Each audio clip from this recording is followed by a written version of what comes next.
Hello guys, welcome to the lecture 43 of Deep Learning series.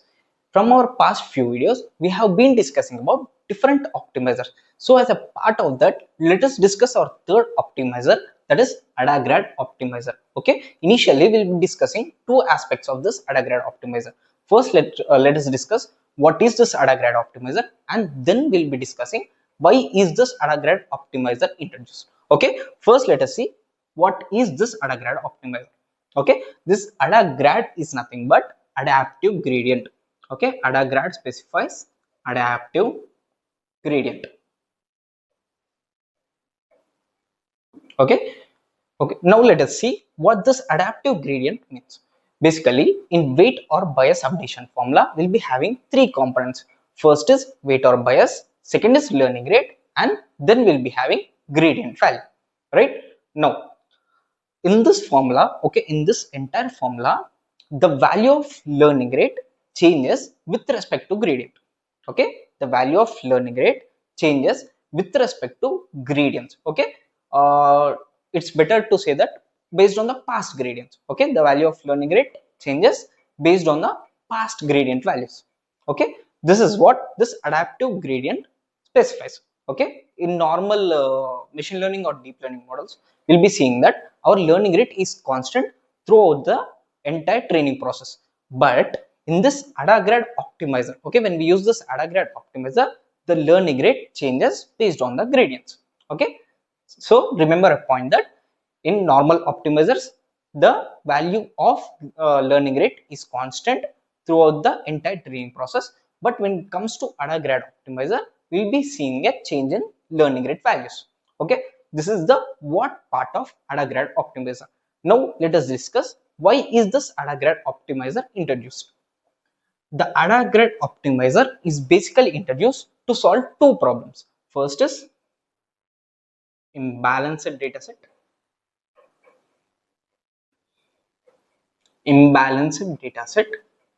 and sparse dataset.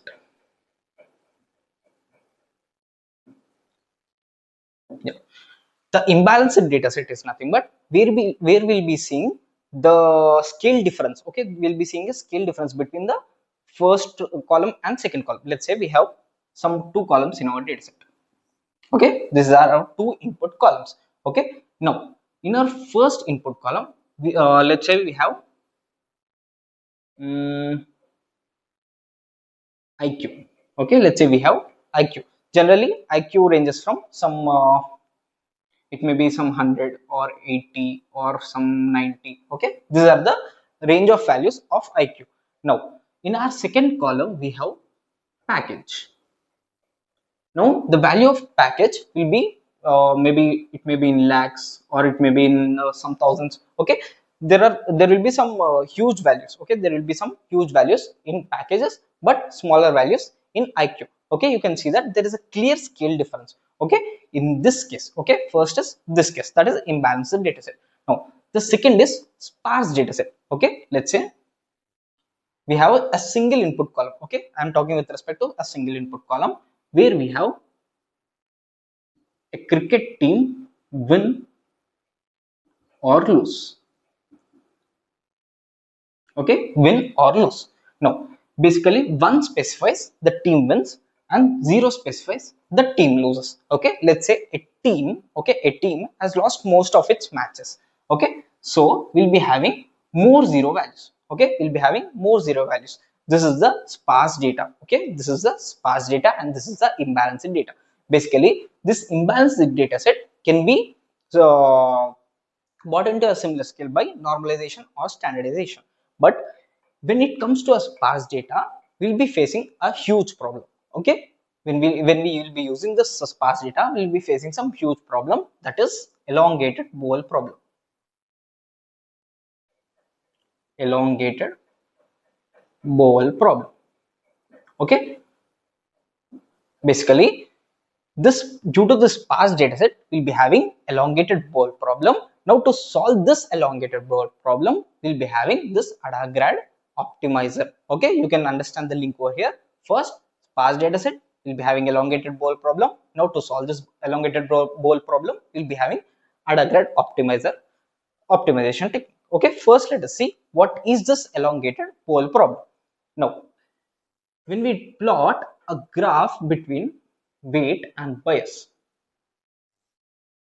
when we plot a graph between weight and bias in sparse data, okay, in sparse data, the graph should be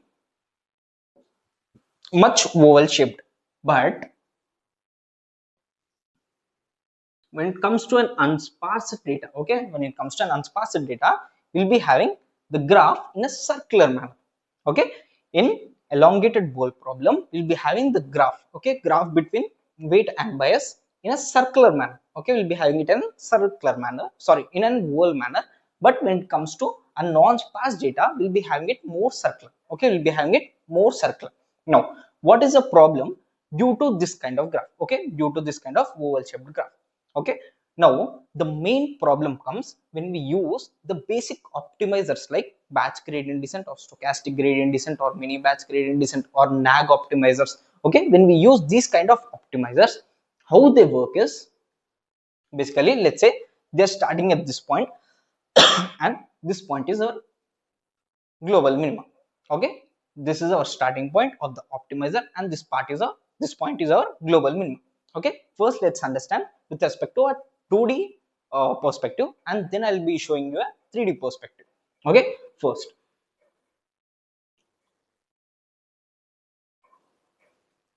the moment of optimizer will be in this manner. Okay, you can see that the moment of optimizer will be in this manner. Okay, first the moment is with respect to bias. Okay, first the moment is with respect to bias, then after bias reaching its optimized value, okay, after bias reaching its optimized value, then the moment starts with respect to weight. Okay, first the moment is with respect to bias. Okay, first it is giving more importance to bias. Okay, so that is why the moment is in this way. Okay, the moment is in this vertical manner. Then after bias reaching its optimized value, the moment is with respect to weight. You can see that the moment is with respect to weight, but due to this what happens is the training time increases. Okay, the training time increases, but the optimized way, okay, the optimized way of reaching this global minima is this path. Okay, this is the optimized manner, but due to this stochastic gradient descent or different basic optimizers, the momentum is in this way. Okay, the moment is in this way. Okay, this is the main problem. Okay, this is the elongated vowel problem. Okay, now let us see why is the moment is in this way. Okay, why more importance is given to bias than weight. Okay, let us understand with a small example. Okay,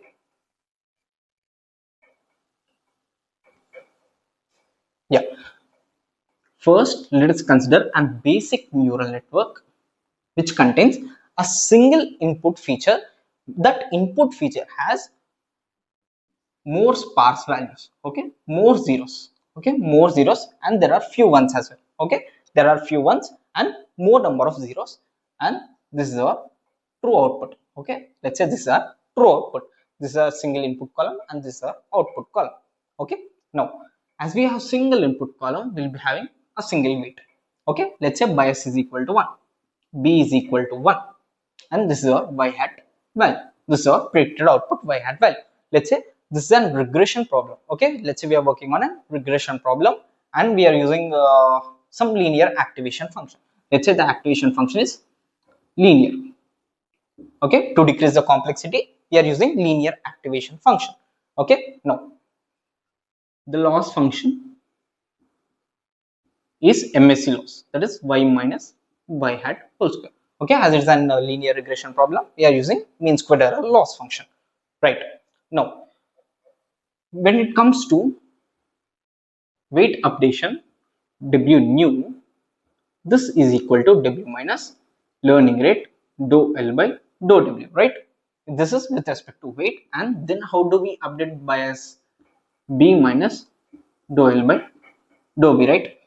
Okay, this is how we update weight and this is how we update bias. Right, now these are our gradient values with respect to weight and gradient value with respect to bias. Now if we expand this gradient value, dou L by dou W is equal to dou L by dou Y hat. Okay, we have already seen this in our back propagation. How do we expand this gradient value? Dou Y hat by dou W. Okay, this is with respect to weight. Okay, gradient expansion with respect to weight. Now with respect to bias, it goes this way, by dou Y hat and dou Y hat by dou, right? This is with respect to weight and this is with respect to bias. Now here, first let us consider this part. Okay, this single part. Now here we are doing dou L by dou Y hat, right? What is this loss value? Loss is equal to y minus y hat whole square. Okay, we are doing partial differentiation of this loss function with respect to y hat value. So when we do the partial differentiation of this part, okay, this y minus y hat, it will be minus 2 into y minus y hat, right? It will be minus 2 into y minus y hat. Okay, now next we'll be doing the partial differentiation of y hat with respect to weight. Okay, what is this y hat value? This y hat is nothing but predicted output. Okay, this y hat is nothing but predicted output.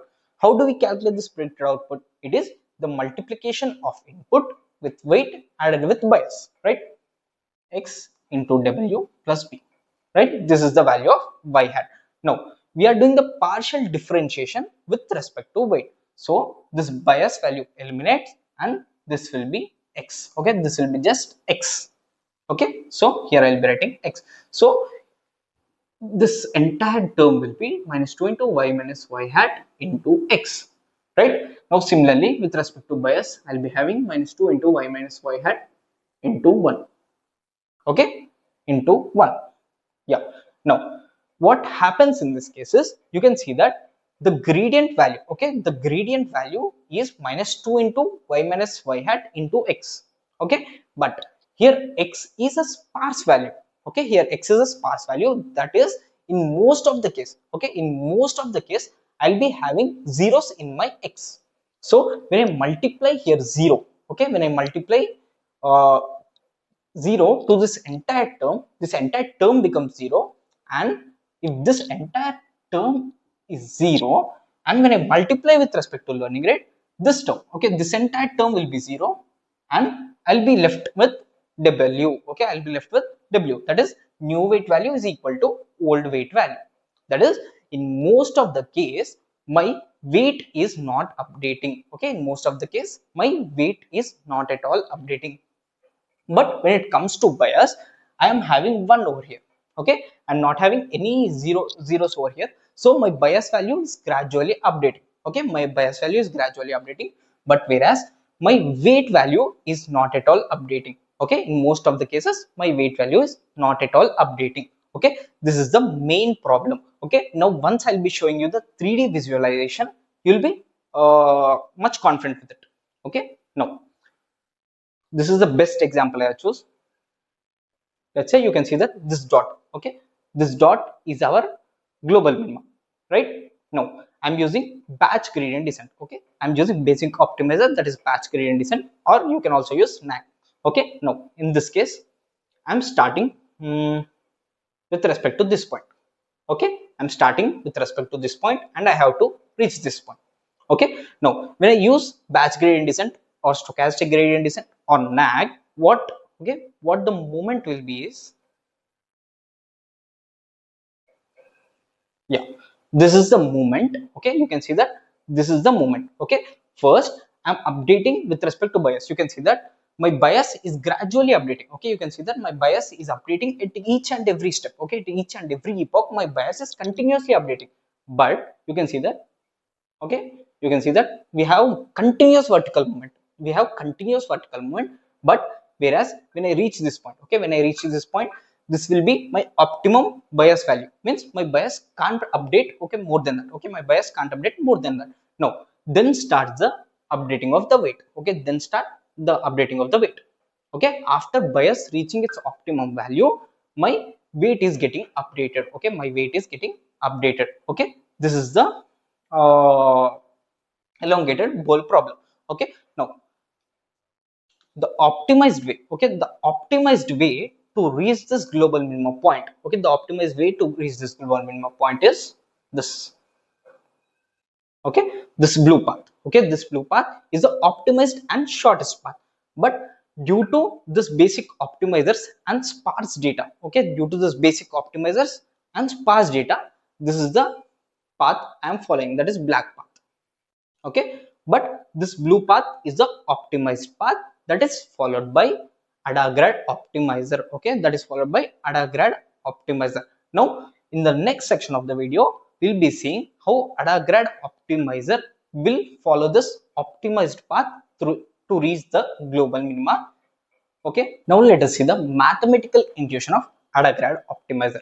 Okay, now if let us say this is the vector space, okay, if we assume this is the vector space, now previously we have seen more importance, okay, more importance is given to the moment of bias. Okay, more importance is given to the moment of bias. So due to this, what happens is the moment will be more downwards. Okay, this path gets nullified and more moment will be downwards, right, due to this basic optimizers like SGD and batch gradient descent in case of sparse data. Okay, now when we use AdaGrad Optimizer, the moment will be in this way. Okay, the vector sum of moment of B and moment of A.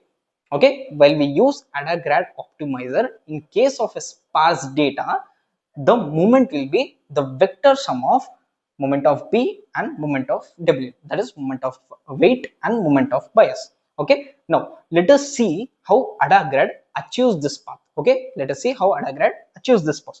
Okay, the AdaGrad achieves this path, wait a second. Okay, the AdaGrad achieves this path by varying the learning rate. Okay, the AdaGrad achieves this path by varying the learning rate with respect to past gradient values. Okay, now let us see how.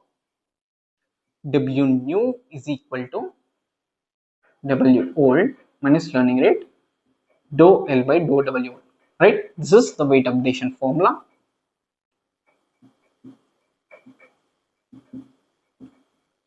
And this is the bias updation formula. Okay, now what happens in this case is we have seen that the value of this gradients, okay, we have seen the value of this gradients are either 0 or either some small numerical values, right? The value of this gradients are either 0 or either smaller numerical values, right? Now when it comes to bias, okay, when it comes to bias gradients, the gradient value of bias is higher, right? The gradient value of bias is higher, whereas gradient value of this weights is smaller. Okay, what we do is when the gradient value is smaller, okay, when the gradient value is smaller, we optimize the learning rate such that it is set higher. Okay, it is set higher automatically. Okay, it is set higher automatically based on this gradient value. Okay, once listen carefully, this is a core part of the AdaGrad Optimizer. Okay, when the value of gradient, okay, when the value of the gradient is smaller, okay, when the value of gradient is smaller, the value of learning rate is set higher.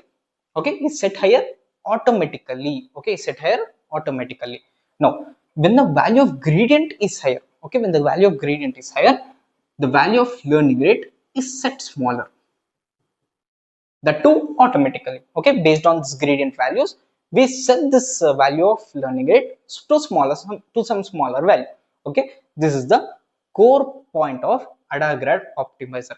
Okay, now the only point that is left to discuss is how these values of learning rate are set automatically. Okay, so for that we need to see the mathematical formulation of AdaGrad Optimizer.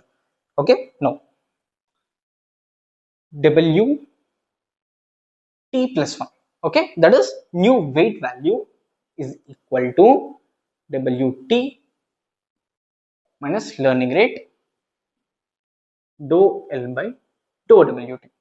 Okay, now the only change that we'll be having is we'll be dividing it with root over Vt plus epsilon value. Okay, will be dividing this learning rate with root over the Vt plus epsilon. Okay, now what is this Vt? Okay, this Vt is nothing but Vt minus 1 plus dou L by dou Wt square. Okay, dou L by dou Wt square. Okay, now let's decode each and every term. Okay, now here this term and this term and this term are familiar to you. Okay, this is nothing but learning rate, right? Now here first we'll be seeing our epsilon value. Okay, this epsilon value is some smaller value. Okay, some smaller close to zero value. Okay, why is this epsilon used? Okay, this epsilon value is used so that this entire term should not be zero. Okay, now let's say in case, okay, in case if Vt value is zero, this entire term tends to infinity, right? So to prevent this, we choose this epsilon value as some smaller value. Okay, there is no or not much importance of this epsilon. Okay, so it is just a smaller value. Okay, it's just a smaller value. Now this Vt is nothing but sum of squared gradients. Okay, this Vt is nothing but sum of squared gradients. You can see that this entire part is the sum of squared gradients. Okay, why we are squaring is to avoid negative values. Okay, basically in gradients we may also have some negative values, so to avoid those negative values we basically do squaring. Okay, we basically do squaring. Okay, this Vt is nothing but sum of squared gradients. Okay, we'll be dividing the sum of squared gradients over here and we'll be putting this under root, because as we are squaring we'll be rooting it over. Okay, this is the formulation of AdaGrad Optimizer. Now let us see with an example. Now let us say we are considering with respect to weight. Okay, we are considering with respect to weight. Now in case of sparse data, we have seen that this gradient value is very much small. Okay, this gradient value is very much smaller.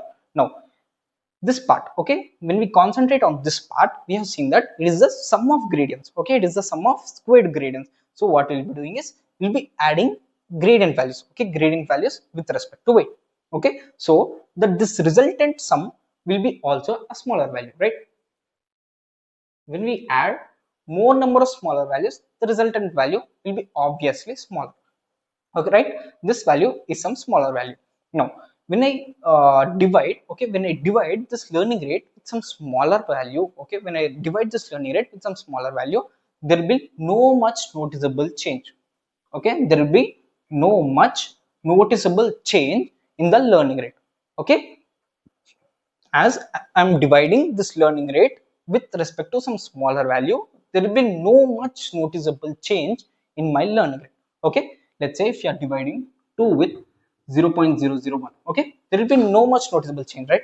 Okay, when you divide 2 with 0.001, there will be no much noticeable change. Okay, means you are not ready to change. Okay, you're not ready to change much in the learning rate with respect to weight. Okay, now let us see in case of a bias.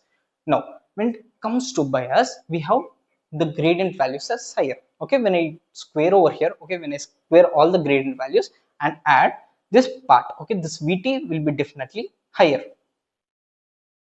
Okay, this Vt will be definitely higher. Now when I divide, okay, when I divide this learning rate with some higher value, there will be much noticeable change in my learning rate, right? There will be much noticeable change in my learning rate. Okay, let's say the same learning rate 2 is divided with some 0.1. Okay, there will be some change, right? Okay, in this case I'll be having less noticeable change, but whereas in this case I'll be having noticeable change. But that is, we are penalizing the gradients. Okay, we are penalizing the gradients with respect to bias. Okay, we are penalizing the gradients with respect to bias, whereas we are giving some importance to the uh, gradients with respect to weight. Okay, so that is why we'll be achieving this part. Okay, that is why we are achieving this part.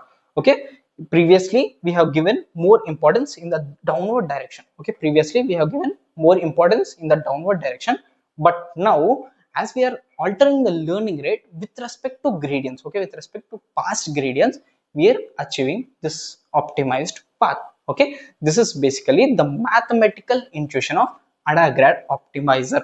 Okay, now there is another small topic left in this entire video, that is disadvantage of this AdaGrad Optimizer. Okay, there is some biggest disadvantage with respect to this AdaGrad Optimizer, so that it is not used in neural network training. Okay, it is not at all used in this neural network training. The biggest disadvantage is, let's say this is the contour plot and this is our global minimum point. Okay, when I use this AdaGrad Optimizer, the AdaGrad Optimizer gets close to this global minimum point but doesn't reach the global minimum point. Okay, the AdaGrad Optimizer gets close to the global minimum point but doesn't reach this global minimum point. Okay, it fails to reach this global minimum point.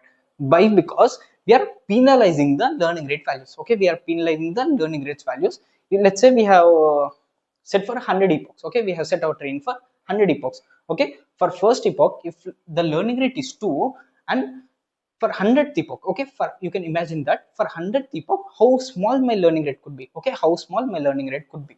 Okay, so that is why you'll never reach this global minimum point when you use AdaGrad Optimizer. Okay, if you want to reach that global minimum point, you need to set more number of epochs. Okay, it takes more time for training. Okay, this is basically the entire AdaGrad Optimizer. Okay, now let us see the code implementation of AdaGrad Optimizer. Okay, for that I have imported necessary libraries and I am generating an random data. Okay, some random data which contains 90% as zeros. Okay, in my random data, that is input feature has 90% of zeros and 10% ones, means most of my data is a sparse data. Okay, I'm creating my model over here, and this is the implementation of AdaGrad Optimizer. Okay, by doing optim.adagrad. Okay, by doing optim.adagrad, I'll be able to use this AdaGrad Optimizer. Okay, in this AdaGrad Optimizer, I'll be having various hyperparameters. Okay, first is learning rate. Okay, you initially set a learning rate. Okay, first you initially set a learning rate. After some epochs of training, this learning rate, okay, this learning rate basically decays. Okay, this is what the term learning rate specifies. Now, other than this, we have other two hyperparameters, that is learning rate decay. Okay, this learning rate decay is basically set to 0. Okay, why it is set to 0 is we are already doing the decay in this AdaGrad Optimizer. So again setting some value to this learning rate decay doesn't make any sense, right? So that is why I have kept this as 0 and weight decay as 0.